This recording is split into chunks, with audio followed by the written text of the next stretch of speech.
सवाल नंबर 4 है बच्चों, दिया है पासवर्ड। चित्र में यल और यम दो समांतर रेखाएं तथा यल एक तिर्यक रेखा है।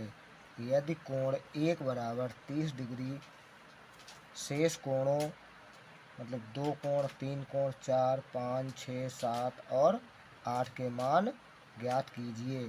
तो 1 से लेके 1 का मान दिया गया है बच्चों 30 डिग्री, और 2 से लेके 8 तक के सभी कोणों के मान ज्ञात करने हैं, ये कहा गया है सवाल में। तो देखो बच्चों, यहाँ पे हम हल करते हैं। तो सबसे पहले इस जगह पे जो दिया है वो लिखेंगे। क्या दिया गया है? तो कोण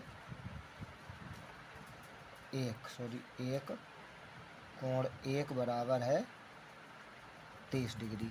तो कोण एक का मान 30 डिग्री दिया है, और यल और यम क्या है? दो समांतर रेखाएं हैं। तो यल समांतर यम है, और इसमें आगे दिया गया है जो टी है, टी ये तिर्यक रेखा है।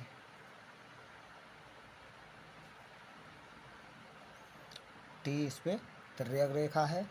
तो कोण एक का मान दे रखा है 30 डिग्री। तो अब देखते हैं कोण एक का मान। देखो बच्चों, यहाँ पे कोण एक का मान जितना है उतना ही कोण 3 का मान भी होगा। क्यों? क्योंकि ये यल और यम समांतर है, और टी जो है ये तिर्यक रेखा है, और तिर्यक रेखा इन यल को प्रच्छेद कर रही है और यम रेखा को भी प्रच्छेद कर रही है।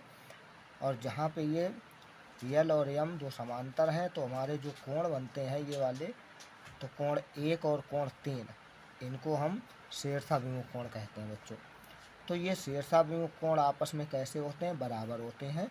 इसी प्रकार 2 और 4 भी आपस में बराबर हैं, इनको भी हम शीर्षाभिमुख कह सकते हैं। और अब कोण एक का मान तो हमें पता है, लेकिन कोण 2 का मान और निकल आए तो हम इस सवाल को हल कर सकते हैं। तो अब देखो, कोण 2 का मान निकालेंगे सबसे पहले। तो कोण एक कितना दिया गया है? 30 डिग्री। तो यहाँ पे लिखेंगे कोण एक प्लस कोण 2 बराबर 180 डिग्री। तो बच्चों, जो एक सीधी सरल रेखा होती है, यल क्या है? एक सरल रेखा है। तो सरल रेखा पर जो दो कोण बनते हैं वो 180 डिग्री के बनते हैं। जैसे कोण एक और कोण 2 को जोड़ दें तो ये कोण यहाँ से इतना, ये जो बनेगा ये कोण, ये आपका 180 डिग्री बनेगा, कोण एक और कोण 2 मिला के।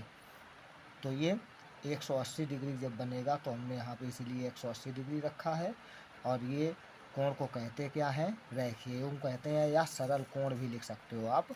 रेखीय युग्म लिख दो,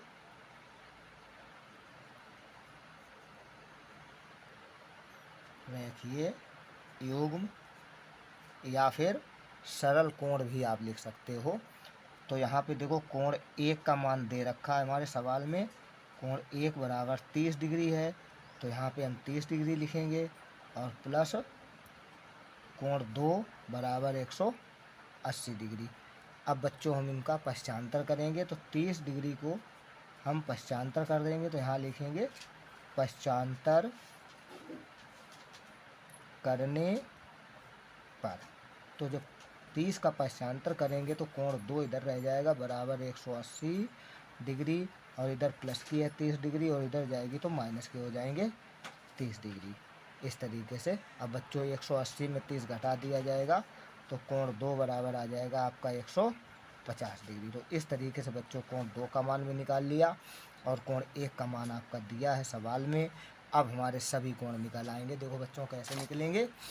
तो कोण एक, यहाँ पे देखेंगे चित्र में, कोण एक और कोण 3, अभी हमने आपको बताया ये कोण कैसे हैं? शीर्षाभिमुख कोण है, आपस में बराबर होते हैं। तो यहाँ पे लिख देंगे कोण 3 बराबर, कोण 3 बराबर, इसके बाद में कोण 1, यहाँ पे लिख देंगे शीर्षाभिमुख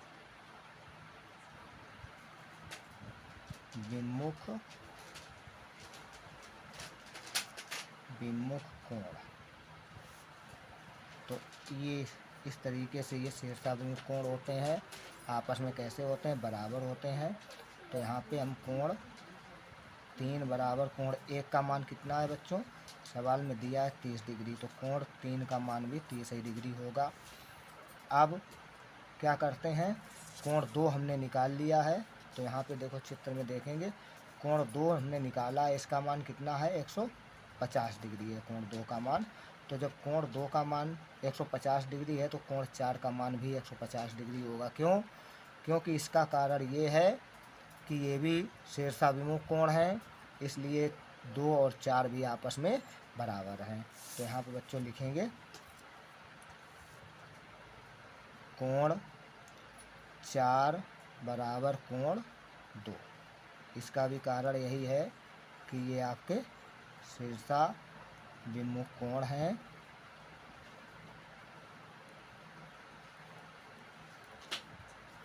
तो आपका कोण 4 बराबर कितना आ जाएगा? 150 डिग्री। इस तरीके से बच्चों 150 डिग्री आ जाएगा आपका कोण 4 का मान। तो कोण 4 का मान भी निकल आया।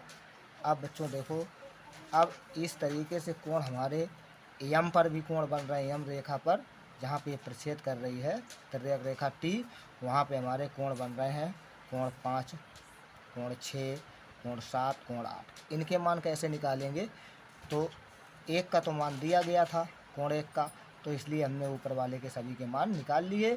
अब इनके कैसे निकाले जाएंगे? तो इनको भी देखो इस तरीके से निकालेंगे बच्चों।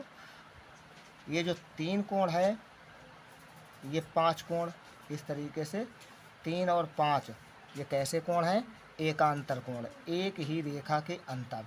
अगर हमारे यहाँ पे कैसी आकृत बन जाए? जेड की आकृत अगर बन जाए और एल एम जब पैरेलल कहा जाए, तो हमारा जब जेड की आकृत बनेगी तो जो जेड के कोण बनते हैं जेड आकृत में, जैसे जेड की आकृत में 3 बन रहा है और कोण 5 बन रहा है, तो यहाँ पे इस तरीके से ऐसे बच्चों जेड की आकृत जब बनती है तो जो ये कोण होते हैं, ये कोण आपस में बराबर होते हैं और इनको हम एकांतर कोण कह सकते हैं। इसी प्रकार आपके बाह्य कोण, जो ये बाह्य कोण है, ये अंतः कोण है, ये बाह्य, इस तरीके से ये बाह्य कोण भी आपस में बराबर होते हैं। अगर बाह्य कोण पूछे जाए तो बाह्य भी बराबर होते हैं और अंतः कोण भी बराबर होते हैं। तो ये जब पैरेलल रेखा हो तो हम जेड की आकृत पर एकांतर कोण का नाम दे सकते हैं बच्चों। तो इस तरीके से हम यहाँ पे कोण 3 और कोण 5 को क्या करेंगे?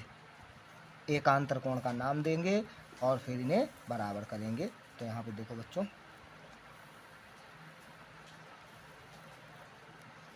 तो कोण 5 बराबर कोण 3,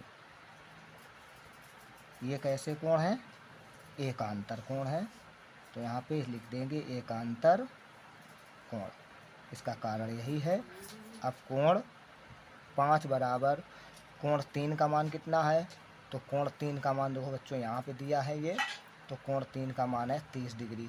तो ये 30 डिग्री उठा के कोण 5 की जगह पर रख देंगे तो 5 का भी मान आ गया। कोण 5 का मान कितना आ गया? 30 डिग्री। इस तरीके से अब क्या करते हैं? अब चित्र में फिर देखेंगे। तो यहाँ पे अब हम क्या करते हैं? 6 का मान कैसे निकालेंगे? तो देखो बच्चों, 6 भी हमारी एक जेड की आकृत बना रहा है। तो ये देखो इधर से ऐसे और ये ऐसे, ये ऐसे उल्टी बन रही है जेड की आकृत, ऐसे ओके, और इस तरीके से बन रही है। तो यहाँ पे आपका कोण 4 लिखा है और यहाँ पे कोण 6 लिखा है। ये दोनों आपस में एकांतर कोण हैं। तो इनको भी हम नाम यही देंगे। ये जेड की आकृत में है तो एकांतर कोण है बच्चों। तो यहाँ पे लिखेंगे कोण 6 बराबर कोण 4। इसका भी कारण यही है कि ये आपका एकांतर कोण है, इसलिए कोण 6 बराबर कोण 4 का मान देखो बच्चों हम यहाँ पे निकाल चुके हैं। ये जो 2 का मान था वही 4 का है, वही अब यहाँ पे 6 का भी हो जाएगा। तो यहाँ पे आपका कोण 4 का मान 150 डिग्री है और इसके बाद में यहाँ पे बच्चों आपका हो जाएगा 150 डिग्री। इस तरीके से कोण 6 का मान भी निकल आया बच्चों। अब क्या करते हैं? अब 7 और 8 का मान बचा है। तो देखो बच्चों 7 और 8 का मान कैसे निकालेंगे? जैसे हमने अभी ऊपर वाले में जो शीर्षाभिमुख कोण लगाया है, बिल्कुल सेम उसी तरीके से ये भी आपके शीर्षाभिमुख कोण हैं। कोण 5 और कोण 7 शीर्षाभिमुख कोण हो जाएंगे, और कोण 6 और कोण 8 ये भी आपका शीर्षाभिमुख कोण है। इसलिए 5 और 7 बराबर हैं, 6 और 8 बराबर हैं। ये शीर्षाभिमुख कोण से हैं। तो यहाँ पे फिर लिख देंगे हम कोण 7 बराबर कोण 5। इसका कारण है कि ये शीर्षाभिमुख कोण है।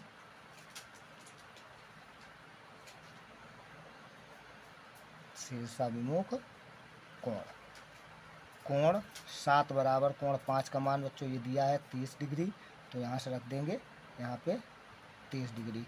इसी तरीके से कोण 8 और कोण 6 का मान निकलेगा, तो यहाँ लिखेंगे कोण 8 बराबर कोण 6। इसका भी कारण यही है कि यह भी आपका शीर्षाभिमुख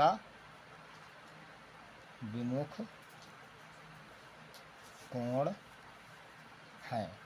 इसलिए यहाँ पे लिखेंगे कोण 8 बराबर कोण 6 का मान कितना है बच्चों, ये देखो यहाँ पे दे रखा है कोण 6 का मान 150 डिग्री, तो यहाँ पे भी लिख देंगे 150 डिग्री। तो बच्चों इस तरीके से हमारे सभी कोण निकल आए हैं। अगर आप लिखना चाहो तो यहाँ पे क्रम से लिख सकते हो। कोण 1 बराबर 30 डिग्री है, और इसके बाद में कोण 2 बराबर जो है वो आपका 150 डिग्री है, और कोण 3 बराबर जो है वो आपका 30 डिग्री है, कामा कोण 4 बराबर जो है वो आपका 150 डिग्री है, और कोण 6 बराबर कोण 6 जो है वो आपका कोण 6 150 डिग्री ये भी है 150 डिग्री, कामा कोण 5 बराबर, तो कोण 5 बराबर जो है कोण 7 5 तो हो गया था, नहीं सॉरी 5 अभी नहीं हुआ है, 5 छूट गया था। 5 यहाँ पे लिख दो बच्चों, यहाँ 5 छूट गया है, 6 पहले लिख दिया, चलो कोई बात नहीं, यहाँ 5 ही लिख दो। 5 बराबर कोण 5 का मान कितना है 30 डिग्री है बच्चों, और इसके बाद में कामा कोण 7, जो कोण 7 दिया गया है वो भी आपका 30 डिग्री है, और यहाँ पे कोण 8 बराबर जो निकल के आया है वो 150 डिग्री है। तो इस तरीके से बच्चों ये सभी हमारे कोण 1 से लेके 8 तक कोण सभी इसी प्रकार निकल आए हैं। ये इस तरीके से सवाल आपका चौथा हल हुआ। अगर वीडियो अच्छा लगे तो कमेंट में ज़रूर बताएं।